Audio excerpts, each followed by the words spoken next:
Elias adjusted the frayed collar of his borrowed jacket, the fabric thin and slightly musty from years in his cousin's attic. The mirror in his cramped apartment reflected a man who looked convincingly down on his lucker scuffed shoes, faded jeans, and a shirt with a faint stain that wouldn't come out no matter how much he scrubbed. He'd spent the last hour practicing his story, rehearsing the lines he'd feed his blind date, Nora, about his life as a struggling handyman barely scraping by. It wasn't true, of course. Elias was a software engineer with a six-figure salary, a sleek condo downtown, and a wardrobe of tailored suits. But he was tired of women who saw his wealth before they saw him. Tired of dates that felt like job interviews for a trophy wife. Tonight, he'd be someone else. Someone ordinary. Someone real. The idea had come to him after a string of shallow relationships, each one crumbling under the weight of his bank account. He wanted to know if someone could want him without the glitter of money. Nora,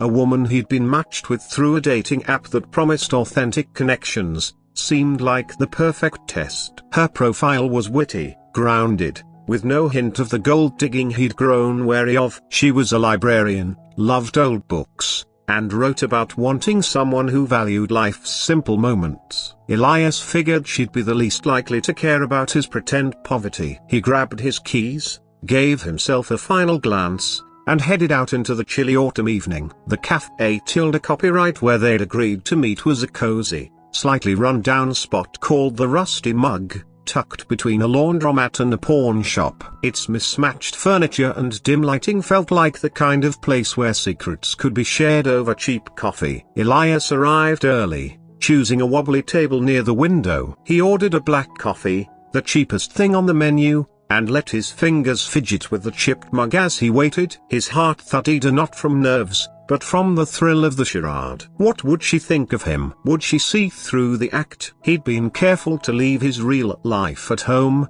no smartwatch, no designer wallet, just a battered phone and a few crumpled bills in his pocket. The door jingled, and a woman stepped in, her auburn hair catching the light like a soft flame. She wore a simple sweater and jeans, a canvas tote slung over her shoulder with a library logo stitched on it. Nora. She scanned the room, her eyes bright and curious, until they landed on him. A small smile curved her lips, and Elias felt a strange jolt, like he'd been caught stealing something. He stood, wiping his palms on his jeans, and waved her over. "You must be Elias," she said, her voice warm but with a hint of caution, like she was sizing him up. "I'm Nora. Nice to meet you." She extended a hand, and he shook it, noticing her firm grip and the faint callus on her thumb, probably from turning countless pages. "Yeah, hi," he said, keeping his tone casual, a little rough around the edges. "Thanks for coming out. Hope this place is okay. I don't get to fancy spots much." He gestured at the Cafe Tilde copyright,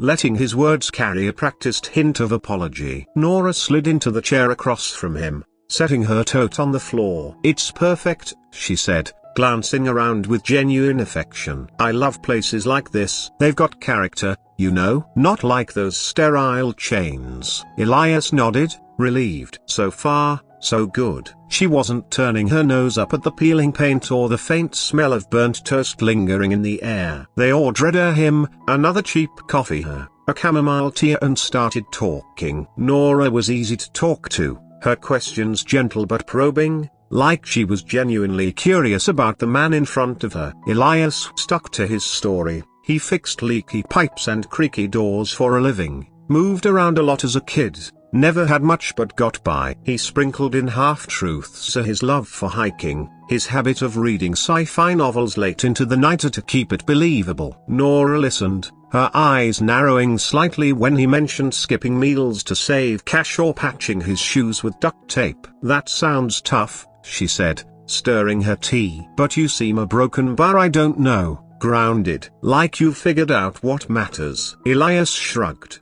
playing humble. "You learn to make do." "What about you? Librarian life must be pretty cozy, right?" She laughed, a sound that felt like sunlight breaking through clouds. "Cozy? Sure. If you think wrangling overdue fines from grumpy professors is cozy, but I love it. Books are my safe place, always have been. As the night wore on, Elias found himself loosening up, the lies feeling less like a performance and more like a strange kind of truth. Nora wasn't what he'd expected. She didn't pry about his finances or flinch when he admitted he couldn't afford a car. Instead, she shared stories of her own growing up in a small town, helping her mom stretch a single paycheck to feed 3 kids, finding refuge in the library when things got tough. I used to hide in the stacks and read until closing, she said, her eyes distant. The librarians never kicked me out, even when I was there way past dark. That's why I became one. To give that back,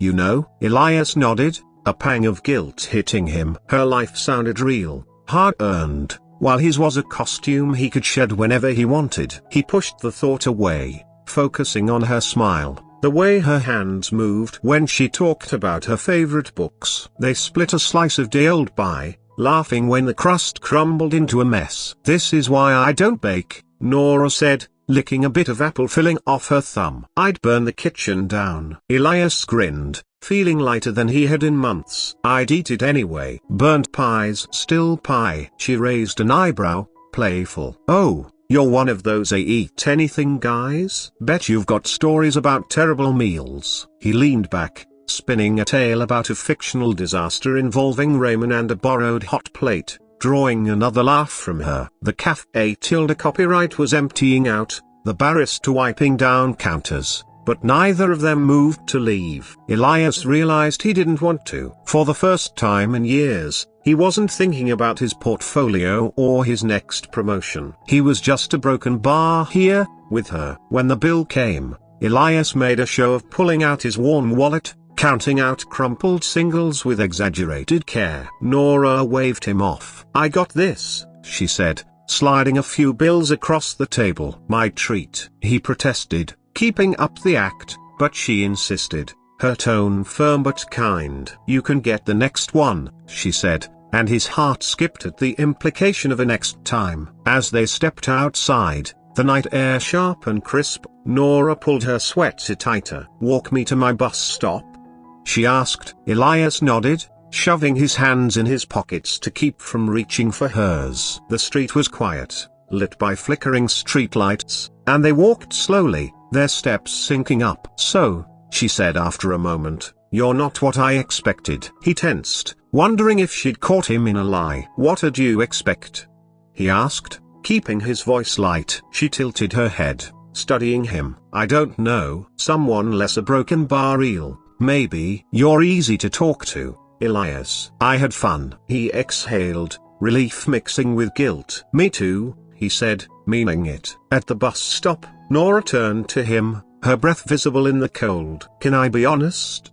She said, her eyes searching his. I don't usually do this, but I'd like to see you again. No pressure, just a broken bar. Thought I'd say it. Elias felt something shift inside him, like a door creaking open. He wanted to tell her the truth right then, to confess the whole charade, but the words stuck in his throat. Instead, he smiled, nodding. I'd like that too. Her bus pulled up, and she gave him a quick hug, brief, warm, unexpected before climbing on. As the bus rolled away, Elias stood there, the weight of his lie settling heavy in his chest. He'd gone into this wanting to test her, but now he wondered if he was the one being tested. The next week was a blur of texts and late-night calls. Nora had a knack for asking questions that cut through his defenses, not about money but about who he was, his fears, his dreams, the kind of stuff he hadn't talked about in years. He kept up the handyman story,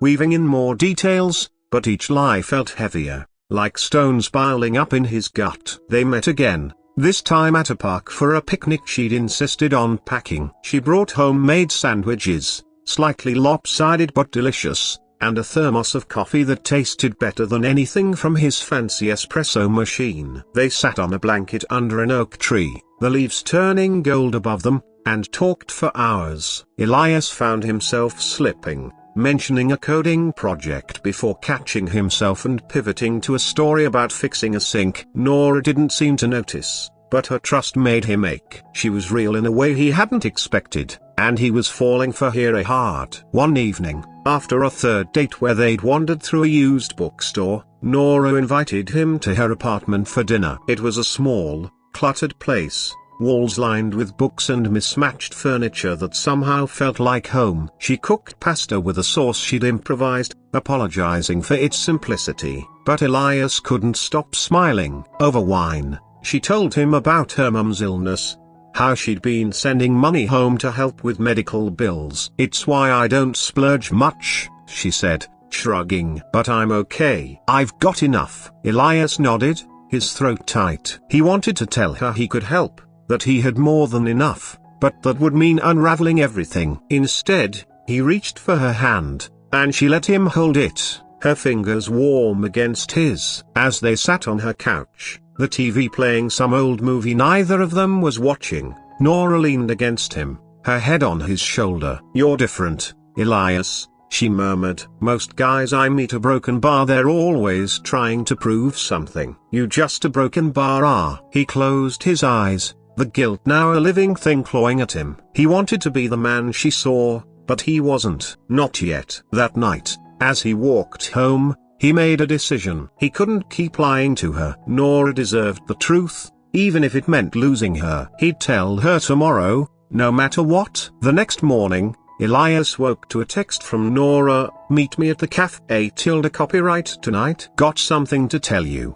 His stomach churned. Had she figured it out? Was she going to call him out? He spent the day rehearsing his confession, pacing his condo, the luxury of it mocking him. By the time he reached the rusty mug, his palms were sweaty, his heart racing. Nora was already there, sitting at their usual table, but something was off. Her smile was tight, her eyes guarded. "Hey," he said, sliding into the chair across from her. "Everything okay?" She nodded, but her fingers twisted the edge of her napkin. "I need to tell you something," she said, her voice low. Elias braced himself, ready to confess first, but her next words stopped him cold. "I haven't been totally honest with you." Elias froze, his confession lodged in his throat. Nora's eyes were steady but nervous, her hands now still on the table. "What do you mean?"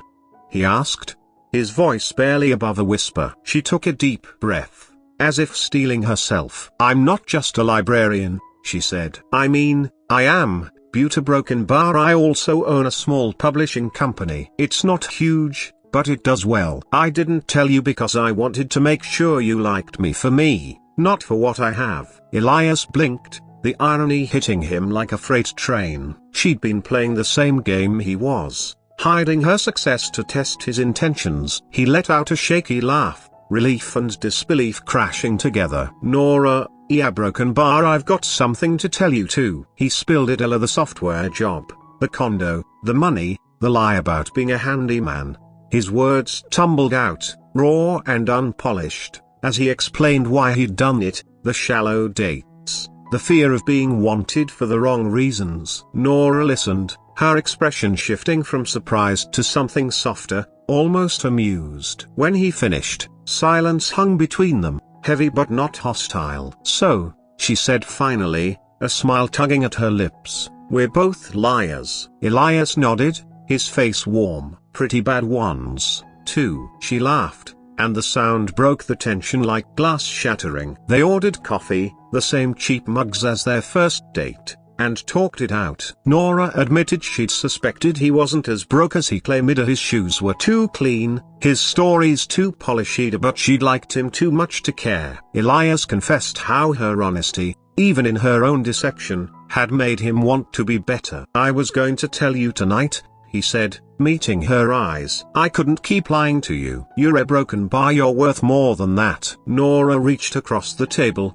her hand covering his. "So are you," she said softly. They left the cafe copyright together, the autumn air sharp but not biting. As they walked, Nora slipped her arm through his, and Elias felt something settle in him, a certainty he hadn't known he was searching for. They weren't starting over, exactly, but starting fresh, with no more masks. Over the weeks that followed, they built something real, grounded in the messy truth of who they were. Nora's publishing company flourished, and Elias found himself helping her with tech solutions, their worlds blending in ways neither had expected. The rusty mug became their spot, a reminder of the night they'd both gambled on honesty and won. For Elias, that blind date hadn't just changed everything, it had shown him who he could be when he stopped hiding. And as he looked at Nora, laughing over a shared slice of pie, he knew he'd never need to pretend again.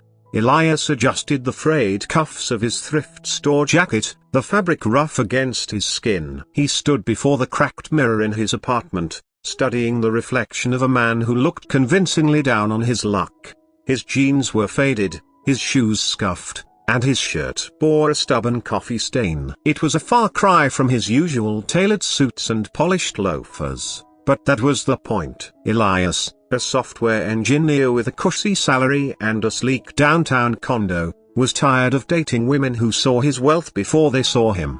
He'd lost count of the dates that felt like auditions for a role he didn't want to cast, as someone to share his money, not his life. Tonight, he'd be someone else, a struggling handyman, scraping by on odd jobs, no car, no savings, just a guy trying to make it. The idea had sparked after another disastrous date where his date's eyes lit up at the mention of his stock portfolio, not his love for late-night sci-fi novels. He wanted to know if someone could want him without the shine of money. Nora, his blind date, seemed like the perfect test. Her dating profile was unpretentious, witty, warm, a librarian who loved old books and quiet moments. She didn't seem like the type to chase a paycheck. Elias grabbed a battered wallet, stuffed in a few crumpled bills, and headed into the chilly autumn evening. The rusty mug, the cafe copyright they'd chosen, was a dimly lit hole in the wall with mismatched chairs and a faint smell of burnt toast. Elias arrived early,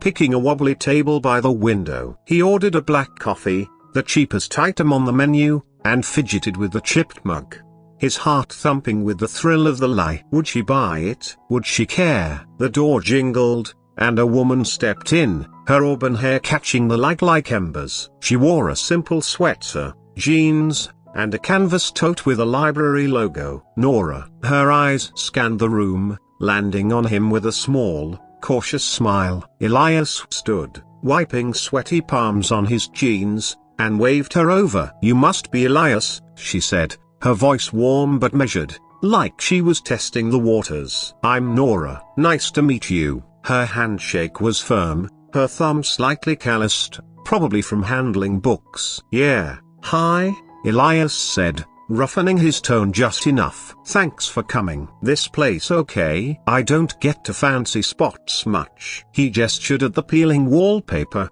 letting a hint of apology seep into his words. Nora slid into the chair across from him, her tote hitting the floor with a soft thud. "It's great," she said, her eyes scanning the cafe copyright with genuine fondness. "Places like this have soul. Way better than those overpriced chains." They ordered a coffee for him, chamomile tea for Hira, and fell into easy conversation. Nora asked about his life, and Elias spun his tale. Odd jobs fixing pipes and doors, a childhood bouncing between apartments, always making do with less. He peppered in truths to his love for hiking, his dog-eared sci-fi collection to keep it convincing. Nora listened, her eyes softening when he mentioned skipping meals to save cash or patching his shoes with tape. "That sounds rough," she said, stirring her tea. "But you seem a broken bar. I don't know. Steady, like you know what's important." Elias shrugged,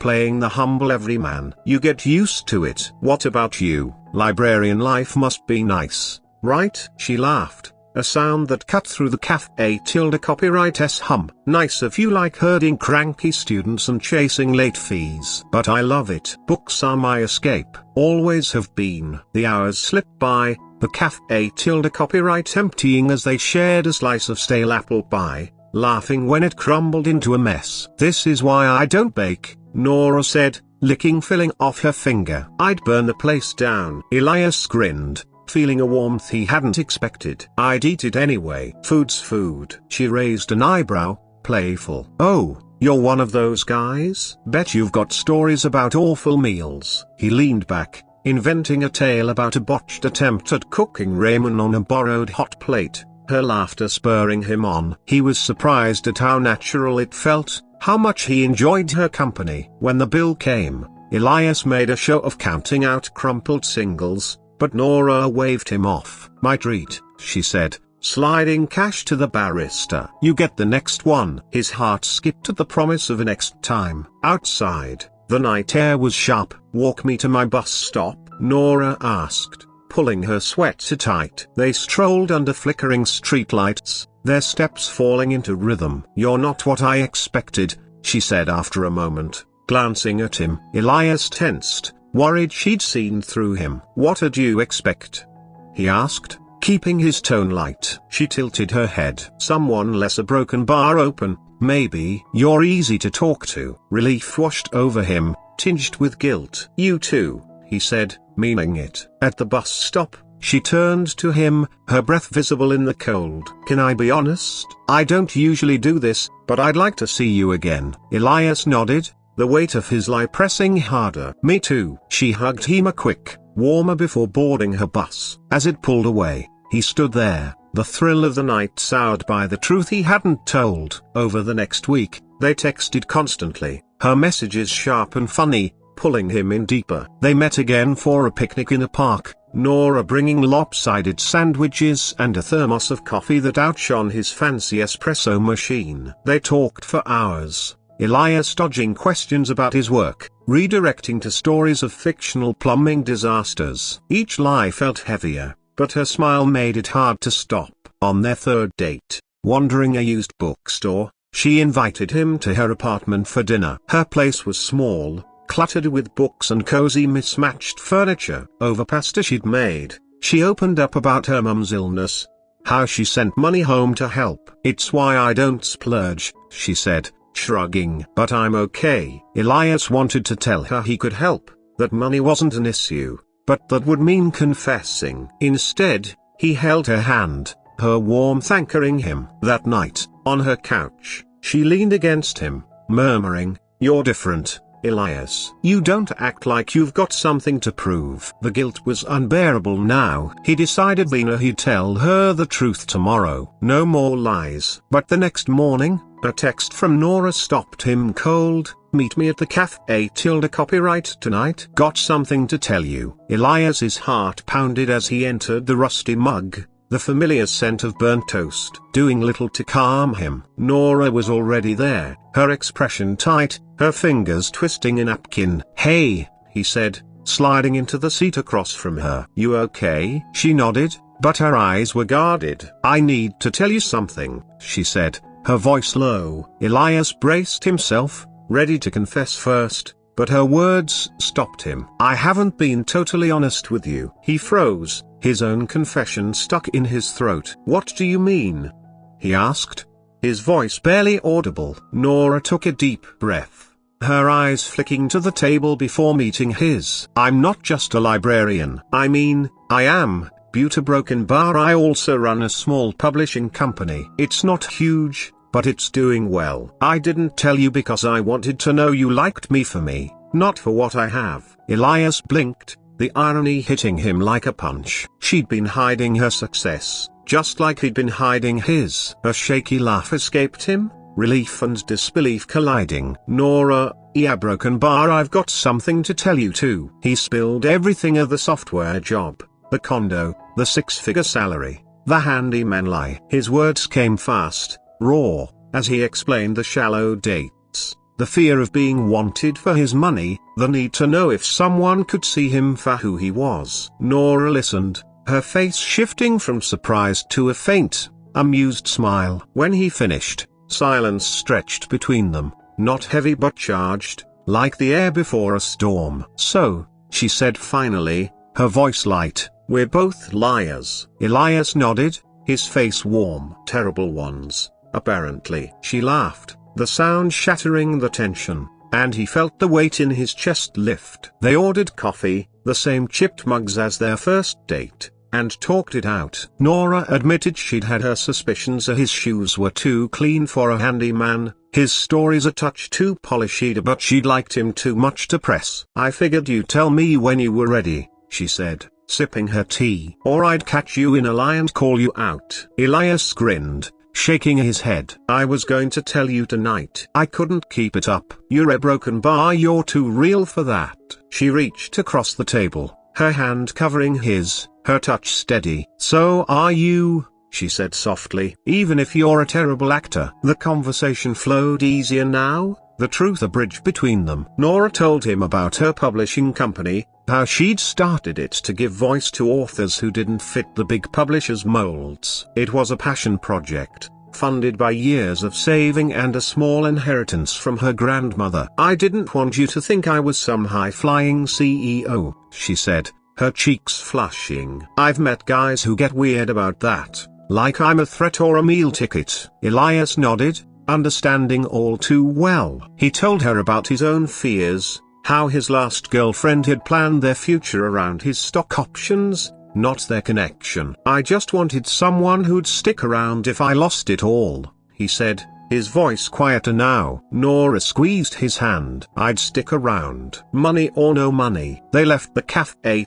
copyright, stepping into the crisp night, and Nora slipped her arm through his as they walked. The streetlights cast soft glows on the pavement, and Elias felt something settle in him, a certainty he hadn't known he needed. They weren't starting over, but starting fresh. No masks, no pretense. Over the next few weeks, their lives intertwined in ways neither had expected. Nora invited him to her publishing office, a tiny space crammed with manuscripts and coffee mugs, where he helped her troubleshoot her outdated website. In return, she dragged him to book fairs and poetry readings, introducing him to a world of words he'd never explored. He found himself reading more, not just sci-fi but the obscure novels she loved, and she teased him mercilessly when he admitted to liking them. One evening, at her apartment, they sat cross-legged on the floor, sorting through a box of old books she'd found at an estate sale. "Look at this," she said, holding up a worn copy of The Great Gatsby. "This is why I do what I do. Stories like these they stick with you." Elias took the book, his fingers brushing hers. "You're kind of like Gatsby, you know," he said, half teasing. "Chasing dreams, hiding who you are." She laughed, nudging him. "Says the guy who pretended to fix toilets for a living." They dissolved into laughter, the kind that left them breathless, and Elias realized he hadn't felt this free in years. As winter crept in, they spent more time together, their routines blending. Elias helped Nora's mom with medical bills, not because he had to but because he wanted to, and Nora never made him feel like it was expected. She, in turn, pushed him to open up about his own dreams,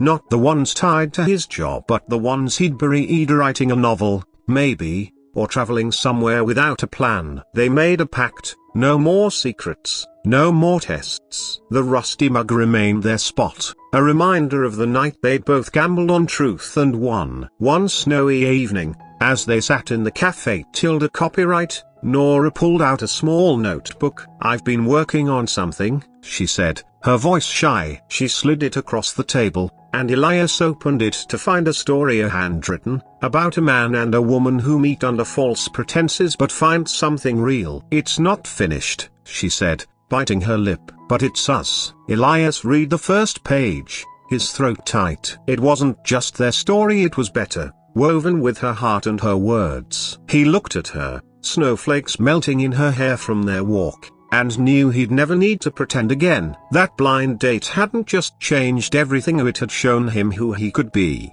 and who they could be together. Not the ones tied to his job but the ones he'd buried writing a novel, maybe, or traveling somewhere without a plan. They made a pact: no more secrets, no more tests. The rusty mug remained their spot, a reminder of the night they'd both gambled on truth and won. One snowy evening, as they sat in the cafe copyright, Nora pulled out a small notebook. "I've been working on something," she said, her voice shy. She slid it across the table, and Elias opened it to find a story handwritten, about a man and a woman who meet under false pretenses but find something real. "It's not finished," she said, biting her lip, "but it's us." Elias read the first page, his throat tight. It wasn't just their story, it was better, woven with her heart and her words. He looked at her, snowflakes melting in her hair from their walk, and knew he'd never need to pretend again. That blind date hadn't just changed everything, it had shown him who he could be, and who they could be together.